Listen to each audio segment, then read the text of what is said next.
Hello everyone, Radhe Radhe. आप सभी का हमारे चैनल में बहुत बहुत स्वागत है। प्रदोष कब है? तो इस बार प्रदोष पड़ने वाला है 26 जुलाई रविवार के दिन जो है ना प्रदोष की पूजा की जाएगी और प्रदोष का व्रत किया जाएगा।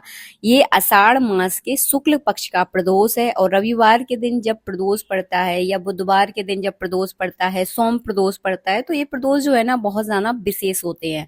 इसके बाद श्रावण का महीना शुरू हो जाएगा, तो इस दिन जो है ना एक विशेष उपाय किया जाता है, वो मैं आपको लास्ट में बताने वाली हूँ। इस उपाय को आप जरूर कीजिएगा। ये वीडियो आपको प्रदोष से पहले जो है ना मिल जाएगा, ताकि आप मेरी तरह जो है ना इस उपाय को जरूर करें। तो चलिए, सबसे पहले हम पूजा की यहाँ पे थाली लगा लेते हैं। और प्रदोष के व्रत में जो है ना प्रदोष काल में ही पूजा की जाती है। अगर आप व्रत नहीं भी करते हैं तो प्रदोष के व्रत का नियम का पालन कर सकते हैं, और प्रदोष काल में अगर भगवान शिव की अपने घर पर या मंदिर में जो है ना पूजा कर सकते हैं। जैसे देखिए, आपकी सुविधा हो। कुछ लोग घर पर भी करते हैं, कुछ लोग शिव मंदिर में जाकर पूजा करते हैं। तो मैं जो है ना शिव मंदिर में जाकर पूजा करने वाली हूँ। तो चलिए, आप लोगों के साथ रवि प्रदोष की पूजा शेयर करूंगी और लास्ट में आप लोगों के साथ एक विशेष उपाय शेयर करने वाली हूँ। तो वीडियो को आप ध्यान से देखिएगा।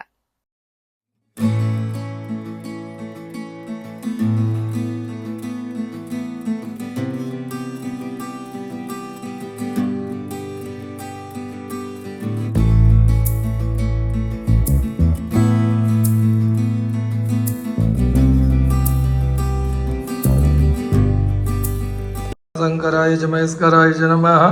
शिवाय च शिवतराय च भगवते साम्ब सदा शिवाय नमः। ध्यानार्थे अक्षतपुष्पाणिं समर्पयामि। तो जैसा कि आपने वीडियो में देखा, मैं यहाँ पे शिव मंदिर में पहुंच गई हूँ। आसन मैंने बिछा लिया है। अगर मंदिर में आसन नहीं मिलता है तो घर से आसन जरूर लेके जाएं, क्योंकि जहां पर भी पूजा करें हमेशा आसन पर बैठकर ही आपको पूजा करनी है। और जब भी आप भगवान शिव की पूजा करते हैं तो मुख का विशेष ध्यान रखें। आपका मुख या तो पूरब की ओर होना चाहिए या फिर उत्तर दिशा की ओर भी मुख करके आप पूजा कर सकते हैं। पश्चिम दिशा की भी ओर होगा तो कोई दिक्कत नहीं, बस दक्षिण दिशा की ओर नहीं होना चाहिए। तो मैंने यहाँ पे सबसे पहले ध्यान किया, उसके बाद मैंने दीपक जला दिया है। अब मैं जो है ना गंगा जल से स्नान करवाऊंगी, कच्चा दूध चढ़ाऊंगी। अगर पंचामृत लेकर आए हैं तो पंचामृत चढ़ा दें। मैं कच्चा दूध लेकर आई थी तो मैंने कच्चा दूध चढ़ा दिया है। इसके बाद जो है ना आपको शुद्ध जल से अच्छे से स्नान कराना है। ऐसे स्नान कराना है कि कहीं भी जो है ना दूध दही नहीं लगा रहे। तो मैं अच्छे से जो है ना शिवलिंग को शुद्ध जल से जो है ना बढ़िया से साफ कर दूंगी।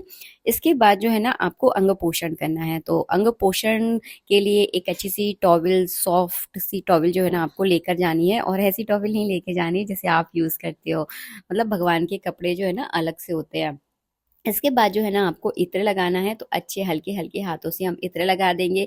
इसके बाद कलावा रूपी वस्त्र अर्पित करेंगे। मैं स्टेप बाय स्टेप आपको पूजा दिखाती हूँ, ताकि आप जब भी पूजा करें तो आपको पूजा करने में कोई भी कठिनाई ना हो। कलावा रूपी वस्त्र अर्पित कर रहे हैं, और यहाँ पे सर पे भी आपको कलावा रूपी वस्त्र अर्पित करने हैं। और जब भी आप कलावा रूपी वस्त्र अर्पित करें तो दो दो वस्त्र अर्पित किए जाते हैं, एक धोती दूसरा दुपट्टा। इसके बाद हमने जनेऊ चढ़ाया। जनेऊ चढ़ाने के बाद 1 चम्मच जल आपको जरूर छोड़ना है।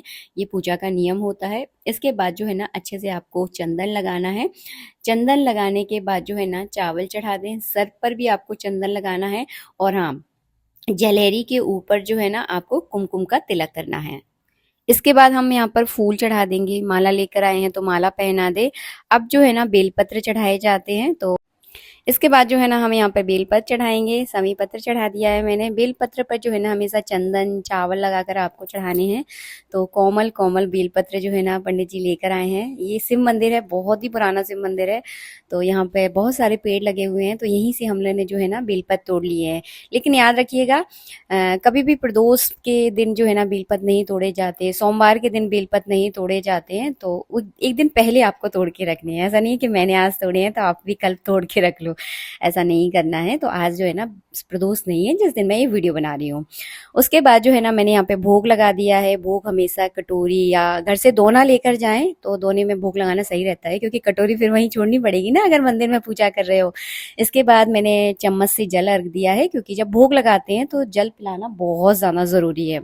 भोग में ही यहाँ पर मैं दक्षिणा रख रही हूँ, क्योंकि देखिए पूजा जब हम करते हैं तो कोई ना कोई कमी पेशी तो रह ही जाती है, तो उस कमी पेशी के लिए जो है ना दक्षिणा चढ़ाई जाती है। तो ऐसा नहीं है कि दक्षिणा की कोई गाइडलाइन होती है कि इतनी ही चढ़ानी है, तो आप अपनी श्रद्धा के अनुसार जो है ना दक्षिणा चढ़ा सकते हैं। इसके बाद जो है ना हम यहाँ पर खड़े होकर आरती करेंगे, तो बस चलिए आरती में शामिल हो जाइए आप सब लोग हमारे साथ। ओहो सूर्यो अजायत श्रोत्राद्वायुश्च प्राणश्च मुखादग्निरजायत इदगुंहभिः प्रजननं मे अस्तु दशवीरगुं सर्वगणगुं स्वस्ति आत्मसनि प्रजासनि भगाय विद्महे महादेवाय धीमहि तन्नो रुद्र प्रचोदयात् नानासुगन्धपुष्पाणि यथा कालोद्भवानि च पुष्पाञ्जलिर्मया दत्ता गृहाण परमेश्वरा मंत्रपुष्पाञ्जलिं समर्पयामि। बोल शंकर भगवान की जय। पार्वती मैया। आरती करने के बाद मैंने जल का अर्घ दिया। इसके बाद जो है ना हम करेंगे पुष्पांजलि। तो मैंने पुष्पांजलि की। अब हाथ जोड़कर प्रार्थना कीजिए और भगवान से क्षमा याचना कीजिए। कोई भूल चूक हो गई हो तो प्रभु हमें क्षमा करें। इसके बाद आसन कीजिए। थोड़ा सा जल डालकर आपको आसन को जो है ना इस तरह से आपको परिक्रमा दे देनी है। आधी परिक्रमा जो है ना की जाती है, आप सबको पता होगा, तो इस तरह से आधी परिक्रमा आपको करनी है। फिर हाथ जोड़कर इस तरह से प्रार्थना करें और जो आसन है उसकी घड़ी करके उसको एक साइड के लिए रख दे। और तो मैं पूजा करी थी, यहाँ पे बहुत छोटे छोटे इस तरह के न जाने कितने सारे सांप थे, मुझे थोड़ा सा डर भी लग रहा था। अब मैं आपको तो मैं आज आपको एक विशेष उपाय बताने वाली हूँ जो कि रवि प्रदोष के दिन ही किया जाता है। प्रदोष काल में आपको इस उपाय को करना है। अगर आपके घर में बगीचा है तो बगीचे में जो है ना इस तरह का बेलपत्र का पौधा बाजार से या नर्सरी से लाकर आप अपने घर में ज़रूर लगाएं। रवि प्रदोष के दिन, प्रदोष काल में अगर आप बेलपत्र का पेड़ अगर आप अपने घर में लगाते हैं, गमले में भी लगा सकते हैं, लगाना बहुत ज़्यादा शुभ होता है।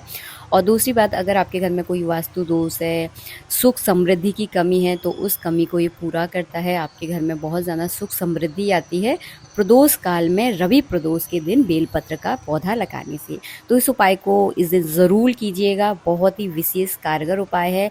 विशेषतः वास्तु दोष के लिए बहुत ज़्यादा शुभ माना जाता है और सारी जो दोष होते हैं आपके घर के उनको जो है ना ख़त्म करता है। मिलेंगे नेक्स्ट वीडियो में। वीडियो अच्छा लगा हो तो प्लीज़ लाइक कीजिएगा। जब तक के लिए राधे राधे, जय श्री राधे।